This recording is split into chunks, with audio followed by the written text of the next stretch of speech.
आज का ये एपिसोड शुरू करने से पहले एक छोटी सी बात। क्या आप भी अपना पॉडकास्ट बनाने की सोच रहे हैं? तो एंकर ट्राई कीजिए। ये पॉडकास्ट बनाने का सबसे आसान तरीका है। नंबर 1, ये फ्री है।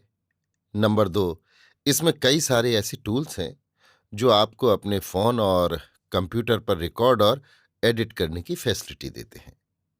नंबर 3, आप अपने पॉडकास्ट को डिस्ट्रीब्यूट भी कर सकते हैं, जिससे इसे स्पॉटिफाई और दूसरे प्लेटफॉर्म पर सुना जा सके। तो डाउनलोड कीजिए फ्री एंकर ऐप या विजिट कीजिए anchor.fm पर अपना पॉडकास्ट स्टार्ट करने के लिए। ये तो थी एक छोटी सी जानकारी, और अब शुरू करते हैं एपिसोड का सिलसिला। तो आज के एपिसोड में लीजिए सुनिए आचार्य चतुर्सेन शास्त्री के लिखे उपन्यास सोमनाथ के 8वें भाग मौनी बाबा को मेरी यानी समीर गोस्वामी की आवाज में। सरस्वती के उत्तर तट पर दधिस्थली ग्राम था। उस ग्राम से कोई 1.5 कोस के अंतर पर बटेश्वर नाम का एक प्राचीन शिवालय था। शिवालय जीर्णावस्था में होने पर भी अति भव्य था। उसके आसपास चारों ओर अनेक छोटे बड़े मंदिर और थे। इनमें भी शिवलिंग की स्थापना थी। स्थान अति रमणीक था। उसकी 3 दिशाओं में बहुत से बड़े बड़े छायादार वृक्ष थे। चौथी दिशा में महानदी सरस्वती शिवालय के चरण पखारती कल कल निनाद करती बह रही थी। शिवालय से कोई 3 कोस के अंतर पर श्रीस्थल तथा 8-9 कोस के अंतर पर अनहल पट्टन था। बीच के मैदान में मनुष्यों की बस्ती न थी। शिवालय एकांत निर्जन था। शिवालय का शिखर बहुत ऊंचा था। वहां से चारों ओर का दृश्य अति भव्य दिखता था। कुछ दिन से इस शिवालय में एक सन्यासी आकर टिके थे। सन्यासी परदेशी थे और बहुत वृद्ध थे।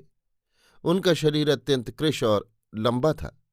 उस पर श्वेत लंबी दाढ़ी अति भव्य दीख पड़ती थी। सन्यासी मौनी थे, मुंह से बोलते नहीं थे, न आसपास के ग्रामों में भिक्षा करने जाते थे। ग्रामीण भक्तजन और जंगल के चरवाहे जो आकर भक्तिभाव से कुछ खाने पीने की वस्तु रख जाते थे, उनसे वे केवल संकेत से बहुत कम बातें करते थे। आसपास के ग्रामों में वे मौनी बाबा के नाम से प्रसिद्ध हो गए थे। दिन में 1-2 ग्रामीण उनके पास बने रहते थे, परंतु रात्रि को बाबा अकेले ही उस निर्जन में रहते थे। उनकी निस्पृह वृत्ति और गंभीर आकृति से प्लावित हो ग्रामीण उन पर श्रद्धा करते थे। अर्धरात्रि व्यतीत हो गई थी। रात अंधेरी थी और जंगल सुनसान था। ऐसे समय में 2 अश्वारोहियों ने शिवालय के प्रांगण में प्रवेश किया। दोनों अश्वारोहियों में एक छद्मवेशी सुल्तान महमूद और दूसरा उनका साथी था। दोनों साधु वेश में ही थे। घोड़ों का पदचाप सुनते ही मौनी बाबा बाहर निकल आए और अश्वों की व्यवस्था कर तीनों शिवालय के अलिंद में जा बैठे। बैठते ही तीनों ने वार्तालाप प्रारंभ कर दिया। वार्ता शुद्ध अरबी भाषा में हुई। उसका अभिप्राय इस प्रकार था। हजरत अब्बास जख्मी हो गया। यहां तक नौबत क्यों आने दी सुल्तान? नौबत आगे तक आती, परंतु गुसाई बीच में आ गया।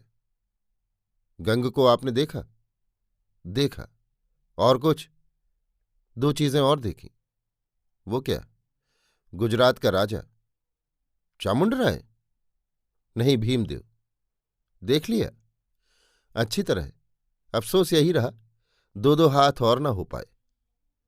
अब्बास को उसी ने जख्मी किया? नहीं, एक दूसरे नौजवान ने। मगर तकरार हुई किस बात पर?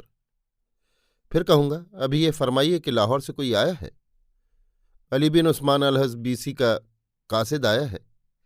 उन्होंने कहलाया है कि तमाम फौज दर्रा पार कर चुकी है और जलालाबाद में उसे लेकर मसूद सुल्तान के हुक्म की इंतजारी कर रहा है। और मुल्तान की क्या खबर है?